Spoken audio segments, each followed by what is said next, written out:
Começa agora, Pode Cá, com Carla Fernandes, Fernanda Davi e Natália Zag. Pode Cá, claro que pode. Pode Cá, claro que pode. E hoje, deixa eu tomar. E hoje temos plateia.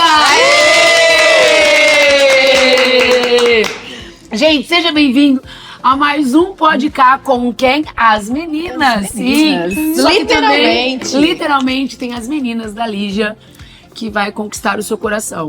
Eu peço desculpas a você, querido amigo, querido aluno, mas vou dizer uma coisa. Este livro, eu não sei o motivo, mas ele só está 1 ano na lista da FUVEST, então pode ter certeza, ele não vai cair, ele vai despencar. Sim, ele não vai cair, ele vai despencar. E outra coisa, tem outras provas que elas, nesses meus, vai fazer 29 anos que eu trabalho, agora em setembro, ai meu Deus. Nesses tantos anos que eu trabalho, sempre eu vejo outros vestibulares engatando na lista da FUVEST. E outra coisa que eu vejo, Enem também. E aqui é um tema década de 70, mas super atual. Super atual. Atual porque a gente fala de jovem, né? Fala de jovem, fala de política, fala de dores. E a FUVEST não ia pedir esse tesouro com tanta profundidade. E um toa. livro desse tamanho pra você ler à toa, Difícil né? de ler, porque se você, eu não difícil. sei pra vocês, mas pra mim foi um livro difícil de ler. Difícil. Mas ele é maravilhoso. Primeira vez que eu li, eu tava falando pra elas, eu tinha uns 16 anos, no terceiro colegial tinha 16, e teve teatro na escola, um pessoal que fazia, sabe esses teatros que vai à escola? E eles faziam, foi muito legal, eu estudava lá na Fundação de Votuporanga, no Objetivo, e a gente foi todo mundo dando teatro, assistia ao teatro à noite, aí eu tinha, foi muito legal, tinha o pessoal da faculdade, mas eu não tinha... Aí depois eu li com 40 anos, foi uma leitura legal que eu fiz junto com o Leandro, lembra o Leandro, professor, que eu morro de saudade, e agora com 46 anos foi uma leitura completamente diferente. Então vamos lá. Vamos. Foi maravilhoso. Gente, vamos lá. Pergunto para vocês, amigas queridas, quem foi Lígia Fagundes Telles? Lígia é escritora brasileira, é bom a gente contextualizar porque nem todas da lista da FUVEST são brasileiras. Então, escritora brasileira muito conhecida pelos contos que ela produz. Então ela produzia porque morreu, né? Não há muito tempo. Ela foi... Nossa, o ano que ela morreu um monte, né? Morreu bastante gente. E ela foi a primeira mulher brasileira a ser indicada a concorrer em 2016 ao Prêmio Nobel de Literatura. E como ela não ganhou, foi uma perda bem triste para nós, professores, porque a obra dela é muito grandiosa. Então, quando a gente fala da Lígia, muitos vão aos contos, né? E que são sensacionais. Ai, eu amo. O livro... Eu também, sempre dou de presente de aniversário. É muito bom. O livro Antes do Baile Verde, o conto Antes do Baile Verde, é o que fez ela ser laureada com o Prêmio Camões. Então, a gente tá falando aqui de uma obra-prima, principalmente quando a gente vai pro romance. Terceira mulher na Academia Brasileira de Letras. E, gente, sabia que a Camila nos contou que ela morou um tempo em Sertãozinho? A gente não sabia. É verdade. A Camila contou que ela falou assim, olha, que ela morou um tempo em Sertãozinho, né, na infância. Aí a Nath foi ver, realmente foi na infância. Olha que legal, o Sertãozinho do lado de Ribeirão, do lado de Sertãozinho. A gente tem vários alunos de Sertãozinho. Tinha que se orgulhar mais disso. Eu acho que Sertãozinho pra todo mundo. Tinha que ter, não é uma rua com o nome dela, não. Tinha que ser uma praça bem linda, né? Tinha que ser uma praça. Mas vamos lá, Fer. Em que período foi este livro foi escrito? Período? O que aconteceu? Um momento histórico a gente vai esperar daqui a pouco. Mas o que estava acontecendo mais ou menos? A obra daqui publicada... a pouco, gente, domingo que vem, tá? A obra é publicada em 1973, mas acontece, né? A história se passa alguns poucos anos antes, mais ou menos ali em 1969. Isso não é mencionado claramente. A gente vai pegar aqui alguns fatos que são citados que deixam entender que foi essa época aí. Ela entra em qual época do modernismo? A Lígia tá na terceira geração, mas alguns... Anota. Como alguns autores consideram que a terceira geração poderia ter se finalizado ali mais ou menos na década de 70, 1970, então esse livro é considerado pós-moderno. Pós-moderno, entendi. Por conta da data de publicação dele, né? E foi um livro, até anotei aqui, que ganhou o Prêmio Coelho Neto, da Academia Brasileira de Letras, em 74, e o Prêmio Jabuti no ano da publicação, em 73.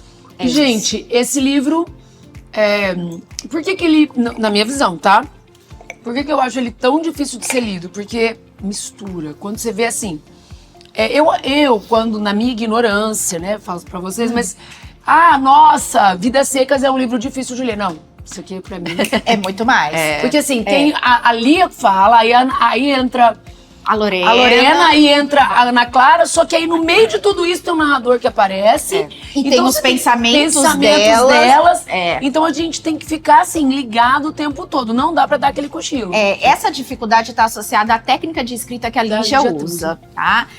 Que é bem parecida com o que a Clarice Lispector também faz, que é o fluxo de consciência, o fluxo de pensamento, que vocês podem encontrar esses dois nomes, né, aí nos livros.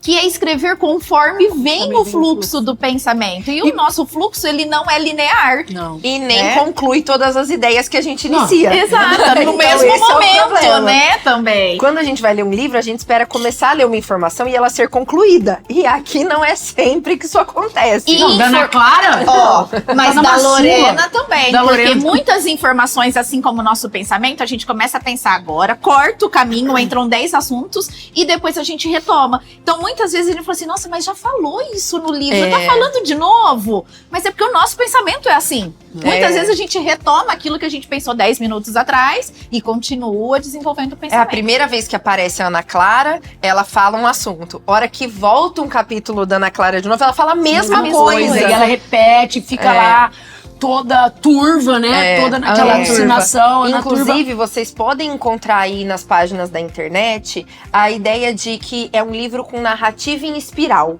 É exatamente isso. Fala, dali a pouco volta nisso, porque também tem pensamentos que são insistentes. E parece Você que acha que ele foi embora, daqui a pouco ele volta na sua cabeça. E assim, pelo que eu li, o livro, essa história se passa em 2 dias.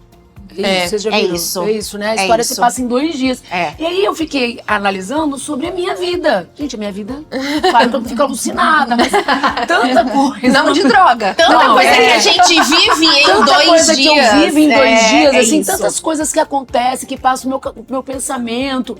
Eu fiquei refletindo muito sobre isso. Então pensa que nós como mulheres somos multitarefas. Pelo amor Então de em Deus. 2 dias a gente faz muita coisa pode acontecer, né, em 48 horas. E aqui a gente tá falando de 3 personagens. Então é muita coisa que vai acontecer mesmo. Aí você fala assim, nossa, mas só 2 dias pra tudo isso que aconteceu? Só 2 dias. É isso. E as meninas, gente. Mas se a gente for pensar também em questão de ações não são muitas. São poucas. O livro, ele é enorme justamente porque ele quer contar o que estava dentro de cada personagem. Então ele estende a história não pela ação, mas pela emoção das personagens, pensamentos, análises de tudo que elas já tinham vivido, né, para chegar até Aquele esses ponto. 2 dias. Exato. Assim, eu e a Fê, antes de você chegar, a gente tava conversando. E eu falei assim pra Fê, falei, ó, a gente tá vivendo a época da ditadura, na década, né?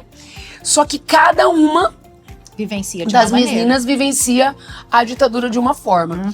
Essa vez que eu li esse livro agora, né, bem mais experiente, a Ana Clara mexeu muito comigo. Vocês podem não acreditar, mas um dia eu fiquei lendo o capítulo 2 dela, né? Eu acho que eu li umas 3 vezes. Mexeu tanto comigo, porque eu pensei em tanta coisa. Primeiro a escrita. Ela vai escrevendo, não tem vírgula, não tem ponto. Às vezes ela atropela, porque ela mostra ela alucinada, ela louca. E a Lígia é tão maravilhosa nessa E escrita. essa tão bagunça é maravilhosa, também nossa, que né? é essa bagunça dela. E foi isso que eu pensei. Só que aí, na hora que eu pensei em tantos adolescentes que isso não é lá atrás, gente. Isso aqui é o de hoje. É o nível contemporâneo. Isso que a gente falou agora no comecinho. E a Ana Clara, nessa loucura dela viver, isso mexeu muito, mas muito comigo. Porque ela já nasceu em meio a uma doideira, né? Ela não tem pai. A mãe nunca ligou pra ela. E ela foi sempre assim, ela era linda. E o que ela era por dentro? Destruída. Então, destruída, ela era turva por dentro. E é E isso. ela tenta Muita gente fala assim, mas um livro de política, de ditadura. Não, a ditadura é só um pequeno plano de fundo de cenário. Tá? Imagina lá, você tá num teatro, tem um pano pintado e você tá ali, é só aquilo. Porque o que a gente tá falando é sobre 3 jovens, com classes sociais diferentes, com vivências de Criações infância completamente diferentes. E a gente tá falando de jovem. Então, os dilemas que elas vivem enquanto jovens, talvez seja o dilema que você que tá assistindo aí, talvez tenha pensado sobre. Esteja né? vivendo. Sim. E você vai se identificar, isso que eu acho muito legal, numa época da sua vida, você pode se identificar mais com a Lorena. Hoje eu acho que eu não me identifico com nenhuma, mas a Ana Clara mexeu muito comigo, as dores que ela carrega muita dor e ninguém cuida dela. Ela sempre foi jogada, Ninguém pegou a Ana Clara até hoje no colo, pegou no final. Onde ela encontrava carinho? Na Lorena. Foi isso que eu falei. A Lorena, ela é o porto seguro também dessas meninas. Ela é o porto seguro dessas meninas, porque todo mundo vai lá. Parece que ela é um cristal, foi o que eu te falei. Mas ela Parece não é um que ela cristal. é a não me toques, né? E a ela- mimadinha. Ela é mimada, mas ela não age como, né? Muitas Mas, amiga, vezes. quando a gente fala que a Lorena ela é mimada até onde também? Porque ela Não, é mimada no sentido do estereótipo. estereótipo, sim. mas Aquela ela não que tem... é toda dondoquinha, tem as coisas do bom e do melhor. E que pode ser frágil, mas ela não é. Não é. Porque ela também já passou por bastante Por muitas coisa. dores. E uma coisa importante, tudo que ela faz no momento que ela tá mais assim, doído, ela lembra. Mas ela lembra do Rômulo e do Remo. Volta o Rômulo, é esse espiral. Esse espiral. A Volta todo quando momento. a Ana Clara tá Vamos fazer um... Acho que Vamos vamos fazer uma a ficha divisão, técnica vamos. primeiro. Das Vai. meninas, A gente faz a ficha vamos, técnica então e depois vai. fala de cada um. Depois vamos. Então, assim, como as meninas já comentaram, é difícil definir o narrador porque são 4. Tem a Ana Clara narrando a história dela, tem a Lorena narrando a dela, a Lia e uma narrando a da outra, e tem um narrador neutro na história, um narrador onisciente que também vai ajudar a narrar. Uma dica que a gente dá, e no final a gente vai complementar isso, é assistir ao filme antes de ler o livro. Por quê? Não vai ser compatível, o filme não tem metade das informações e algumas são diferentes, a gente fala disso depois. Mas pelo menos na hora que você vai pro livro, como você já sabe o que vai acontecer, você consegue perceber melhor quem tá narrando. Sim. Porque às vezes no mesmo capítulo, mudou de parágrafo, muda o Mudou de narrador. personagem, mudou de narrador. Então o foco narrativo, ele é multifacetado, né? Vamos Sim, dizer, ele sim. é fragmentado. Ele é doído. Aí você falou do tempo, então a gente tá na década de 70 Isso, ali, ditadura. mas a gente finalzinho, 1969, né? Isso. Mais propriamente. Espaço, São Paulo. Cidade de São Paulo. Fala o nome Cidade de São Paulo, eu não falo o nome Cidade de São Paulo, mas fala a Universidade de São Paulo, USP. que elas estão estudando na USP, né? Vai citando ali alguns nomes que a gente vai fazendo associação. Então você também tem que ficar ligado a isso, porque como Isso. o tempo não fala que a história passa em 1969, acontecimentos te remetem a esta data. tá? E também a história se concentra a maior parte no pensionato Nossa Senhora de Fátima, que é onde elas moram. Isso. Cuidado, a gente viu muita página na internet escrevendo que elas moravam, que elas estavam num convento, num Nossa. colégio interno. Nada a ver. É um Pessoal, não vê. pensionato. Não vai atrás da inteligência artificial, não, que É um dependendo do dia- pensionato que é ali administrado pelas Por freiras, exato. Só isso. isso. E aí vamos falar das meninas. A gente as entra em meninas. personagem. Vamos Então começar vai. com a Lorena. Vamos. Eu sou a Lorena? Vai. Tá. Gente, Aí o primeiro eu gosto da capítulo é Lorena. Lorena. É. Aí o segundo é na turma. Eu gosto depois da é- Lorena, apesar de ter muitas coisas pra falar mal dela. Vamos lá. A Lorena, como a gente já falou, ela passa esse estereótipo de bibelozinho. Porque ela é a mais rica. O quarto dela no pensionato foi reformado pela mãe dela para ela. Então ela tem uma banheira, ela tem chás importados, bolachinhas, nananã. Só que ela também carrega algumas dores. Como é a família dessa Lorena? Ela tinha 2 irmãos, o Rômulo e o Remo. E o Rômulo morreu quando ela era ali adolescente, né? Início da adolescência. E a Lorena conta uma versão para essa morte. Ela diz que eles estavam na fazenda, o Remo pegou a espingarda, foi brincar de tipo polícia e ladrão, acabou atirando de verdade no irmão, o irmão morreu. E desde então, a mãe ficou doida, né? O pai termina a vida, né? Morre num sanatório sem memória. E a mãe entrou numa fossa, vive reclamando da vida, casou com um cara bem mais jovem, que torra o dinheiro dela, só tá interessado na grana. E a Lorena vai morar nesse pensionato, mesmo a mãe dela morando na mesma cidade que ela, né? Sim. O que dá a entender ao longo da história, isso também não é dito, mas dá a entender que ela foi pra ter paz. Pra ela ter o lugar dela, o momento dela. Ah, foi por- Ser né? só ela, Medo do marido da mãe. Eu acho que pode ser. Olha lá, a gente já tá, eu acho. Cada Né? que traiu ou não. Porque, gente, logo no comecinho, que a mãe com esse novo marido tá ali visitando o pensionato e pensando na reforma que vai fazer, hora que a Lorena passa pra sair do quarto, esse marido da mãe dá um tapa na bunda dela. Então, sim, pode ser que ela estivesse sendo assediada já por esse cara. Pode ser também, porque ela fala no final, né, que o quarto dela era o mundinho dela, que ela gostava tanto daquilo ali. Então pode ser também que ela tenha ido pra ter o momento dela e o espaço dela, com os pensamentos dela. Ela é uma menina extremamente culta, então ela cita várias expressões em latim pra falar de expressões religiosas, expressões em francês, em alemão, em inglês. E aí, uma dica, joga no Google. Quando você vir, não porque você tem que saber a tradução, mas porque geralmente são obras culturais. É uma música, é um livro que ela cita. Então mostra essa cultura que essa menina tem. E importante, ela escolhe fazer o curso de Direito. Ela tá estudando pra fazer Direito. Pra fazer Direito não, né? Pra se formar advogada. Ela faz E direito. ela tem namorado? Ai, gente, coitada, ela sofre tanto porque ela é virgem. com essa sexualidade dela. Ela olha pras amigas e pensa, ai, mas se eu tivesse esse corpo, eu já tinha perdido a virgindade. O tempo todo. E ela sente muito isso. Eu até tava comentando com a Carla antes da gente começar aqui, que eu acho que ela representa um grupo social muito reprimido. Né? Porque ela vê as meninas cuidando mais da vida, assim, Amorosa, amorosa, a vida particular, né? E ela tá sempre ali sendo o muro das lamentações. Todo mundo chega e lamenta nela. Ela não tem muito a vivência que é própria. Gente, se a gente pensar também no espaço do livro, o espaço, 90% É o quarto é dela. o quarto dela. Todo mundo encontra aconchego no quarto dela. Aí ela faz o chazinho pra todo mundo. Ela passa o banho, o na dia que banheira, a comida, passa Empresta perfume, dinheiro, empresta o empresta carro da mãe, roupa, da empresta carro da mãezinha. mãe. Ela trata a mãe de mãezinha porque ela endeusa essa mulher, né?